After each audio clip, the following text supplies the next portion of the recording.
திருப்புவனம் சம்பவம் தொடர்பாக திண்டுக்கல் MVM அரசு மகளிர் கலைக்கல்லூரி தாவரவியல் துறை மாணவிகள் 2024 நிகிதா குறித்து மாவட்ட ஆட்சியரிடம் ஏற்கனவே முன்பே புகார் தெரிவித்திருப்பதாக தகவல் ஒன்று வெளியாகி இருக்கிறது. கூடுதல் விவரங்களை எமது செய்தியாளர் சரவணன் வழங்க கேட்கலாம். வணக்கம் சரவணன், முழு விவரங்கள் என்ன பதிவு பண்ணுங்க. திருப்புவனம் விசாரணை மரணத்தில் இறந்த அஜித்குமார் மீது புகார் அளித்த மதுரை திருமங்கலம் பகுதியைச் சேர்ந்த JP நிகிதா இவர் திண்டுக்கல் தாடிக்கொம்பு சாலையில இருக்கக்கூடிய MVM அரசு பெண்கள் கலை மற்றும் அறிவியல் கல்லூரியில தாவரவியல் துறையின் துறை தலைவராக தற்போது வரை பணிபுரிந்து வருகிறார். இவர் கடந்த 2009ஆம் ஆண்டு கல்லூரி பேராசிரியராக தனது பேராசிரியர் பணியை தொடங்கினார்.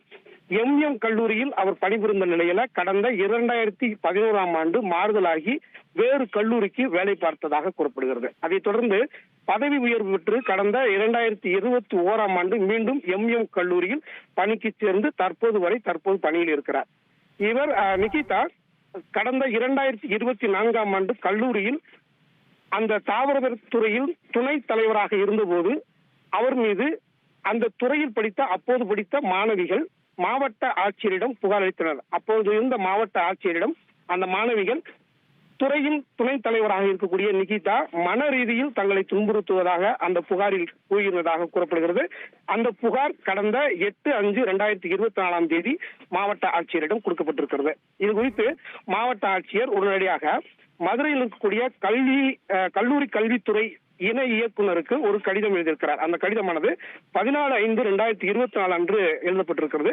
அதில் சம்பந்தப்பட்ட புகார்தால் கூறப்பட்டுள்ள துறை தலைவர் நிகிதா மீது உரிய விசாரணை நடத்தி நடவடிக்கை எடுத்து மனுதாரர்களுக்கு தெரிவித்துவிட்டு அதன் அறிக்கையை தனக்கு அனுப்புமாறு அப்போது இருந்த மாவட்ட ஆட்சித்தலைவர் அந்த கடிதத்தில் குறிப்பிட்டிருக்கிறார்.